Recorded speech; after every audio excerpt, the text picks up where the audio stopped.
Hello friends, this is काजल और आज मैं एक्सप्लेन करने वाली हूँ एक जापानीज़ एनिमेटेड हॉरर मूवी को। स्टोरी की शुरुआत में हम नायोमी को फर्श पर बेहोश पड़ा पाते हैं। जब उसे होश आता है तो वो एक स्कूल के क्लासरूम में होती है जो बहुत ही पुराना होता है। उसके सामने उसका आईडी कार्ड पड़ा हुआ होता है। वो आईडी कार्ड उठाती है जिसमें एक पेज का टुकड़ा होता है। फ्रेंड्स, इस पेज के टुकड़े को याद रखना क्योंकि ये इस स्टोरी में एक बहुत ही अहम रोल अदा करेगा। आगे नायोमी सोच रही होती है कि मैं यहाँ कैसे आई, तभी बिजली कड़कती है एंड उसे अपना पास्ट याद आता है। यहाँ से कहानी शिफ्ट होती है पास्ट में एंड हम एक क्लासरूम में कुछ स्टूडेंट को देखते हैं जहाँ पर शाइन एक पेपर की डॉल दिखाते हुए बोलती है कि हम करेंगे साची को ईवर आफ्टर। ये एक चार्म है जो मुझे नेट से मिला, इससे हम जितने भी दूर क्यों ना हो जाए हम हमेशा पास रहेंगे। एंड यहाँ पे हमें पता चलता है कि मायू जो इनकी फ्रेंड है ये अपना स्कूल चेंज कर दी है और हमेशा के लिए इनसे दूर जा रही है।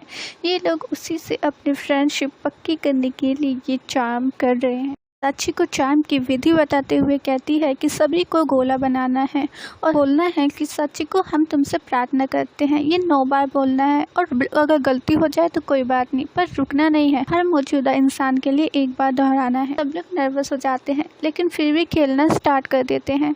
सभी अपने मन में बोलने लगते हैं, साची को हम तुमसे प्रार्थना करते हैं। प्रार्थना खत्म होती है और शाइन बोलती है, क्या सब श्योर है कि सबने 9 बार बोला? सब बोलते हैं हाँ। शाइन बोलती है, इस पेपर डॉल को सब पकड़ लो और तब तक खींचो जब तक ये फट ना जाए। सब लोग उस पेपर डॉल को पकड़ लेते हैं और उस पेपर डॉल का टुकड़ा सबके पास आ जाता है। जैसे वो पेपर डॉल फटती है वहाँ पे एक जोर से बिजली कड़कती है। हम देखते हैं कि जमीन नीचे से फट जाती है और सब लोग उसके नीचे गिर जाते हैं। नेक्स्ट सीन प्रेजेंट में शिफ्ट होता है और हम नायोमी को देखते हैं जो सामने साइको को देखती है। नायोमी उसके पास जाती है और उसे होश में लाती है।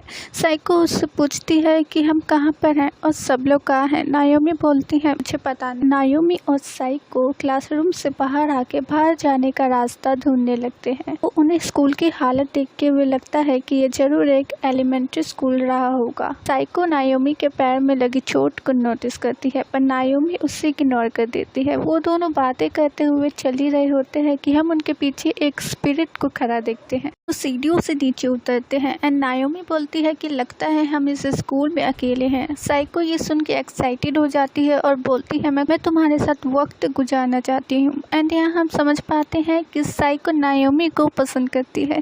साइको नायोमी से फेस पर लगाने के लिए क्रीम मांगती है जिसे देते हुए नायोमी बोलती है कि तुम्हें किसी भी चीज की शर्म नहीं आती। नायोमी पीछे मुड़ के देखती है तो इसे एक क्लॉक नजर आती है। वो उस क्लॉक में देख ही रही होती है कि उसे उसमें उस स्पिरिट की परछाई नजर आती है, पर वो जैसे ही पीछे मुड़ के देखती है वहाँ पे साइको खड़ी होती है। इग्नोर करके वो दोनों आगे बढ़ते हैं एंड ग्राउंड फ्लोर पर पहुंच जाते हैं। एंड आगे चलते चलते वो एंट्रेंस पर भी पहुंच जाते हैं जहाँ उन्हें बहुत सारे बच्चों के शूज दिखते हैं। वहाँ पर वो दोनों रुक कर आपस में बातें शेयर करते हैं जहाँ पे साइको बोलती है मेरे घर को मैं और मेरे पापा ही संभालते हैं, मुझे घर जाना है ताकि मैं घर पर खाना बना सकूं। सामने नायोमी बोलती है कि मेरी मॉम भी मेरा वेट कर रही होंगी। दोनों आगे बढ़ के गेट खोलने की कोशिश करते हैं। दोनों खींचते हैं पर गेट नहीं खुलता। दोनों को समझ में नहीं आता कि ये क्या हो रहा है। तब वो दोनों एक रूम में आ जाते हैं रेस्ट करने के लिए जहाँ पर साइको नायोमी के पैर में बैंडेज करती है क्योंकि उसके पैर में चोट लगी हुई थी। वो दोनों बेड पर लेट कर एक दूसरे का हमेशा ख्याल रखने की और दोस्त बने रहने की कसम खाते हैं। साइको को याद आता है कि मैंने ये पेपर का टुकड़ा खो दिया है, मैं उसे लेने जाती हूँ। साइको उसे लेने बाहर चली जाती है और नायोमी रूम में अकेली होती है। हम कॉरिडोर में लगी हुई वॉच का टाइम आगे बढ़ते हुए देखते हैं एंड अंदर बेड पर नायोमी लेटी हुई थी और वो लेटते ही फ्रीज हो जाती है और कुछ बोल भी नहीं पाती। तभी हम देखते हैं कि बाहर विंडो पे बहुत सारे बेबीज के हाथ नजर आ रहे हैं और नायोमी की चारों तरफ दीवारों पर ब्लड ही ब्लड नजर आ रहा है। तभी नायोमी के पास एक काली परछाई को देखते हैं जो नायोमी के अंदर घुसने की कोशिश करती है। वहीं दूसरी तरफ बाहर हम साइको को देखते हैं जिसे अपने पीछे कुछ आवाज आती है। वो पीछे मुड़ के देखती है तो उसके पीछे एक आधी कटी हुई लाश होती है। इसके अंदर का सब कुछ अतरिया वतरिया सब बाहर आ जाती है। साइको ये देख के बहुत डर जाती है। वहीं दूसरी तरफ नायोमी को देखती है जिसपे वो स्पिरिट पूरी तरह से कब्जा करने की कोशिश कर रही होती है।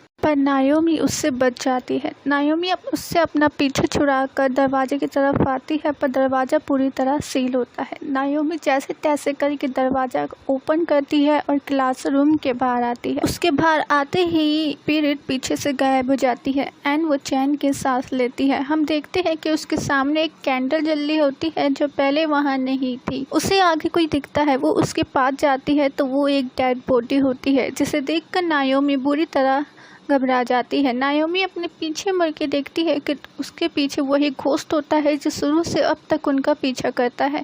उसके मुंह से ब्लड निकलना होता है। नायोमी को ये देखकर वॉमिटिंग हो जाती है एंड उसके पीछे से साइको भागती हुई आती है। साइको के पास आते ही नायोमी उसे बुरी तरह से डांटने लगती है कि तुमने मुझे अकेला छोड़ दिया, मैं तो मरी गई, साथ रहना माय फुट, तुम हमेशा ऐसे करती हो। ये सुनकर साइको का दिल टूट जाता है और वो बोलती है कि नायोमी ऐसा नहीं बोल सकती। ये बोलकर वो वहाँ से भाग जाती है। नायोमी वहीं पे बैठी रहती है। आगे जाके साइको को रियलाइज होता है कि शायद गलती मेरी है, मुझे उससे माफी मांगनी चाहिए। तभी साइको को किसी की आवाज आती है। उसे लगता है कि नायोमी है, वो उसके पीछे जाती है। नायोमी को अपनी गलती का एहसास होता है और साइको के पीछे जाती है। रास्ते में चलते हुए उसे सीढ़ियों पर बहुत सारे बॉडी पार्ट्स कटे हुए मिलते हैं और आगे चल के उसे वही क्रीम मिलती है जो उसने साइको को दी थी। नायोमी टॉयलेट के पास पहुंच जाती है। उसे लगता है कि साइको यहीं पे होगी, पर जैसे वो टॉयलेट का दरवाजा ओपन करती है तो पाती है कि साइको ने खुद को फांसी से टांग लिया है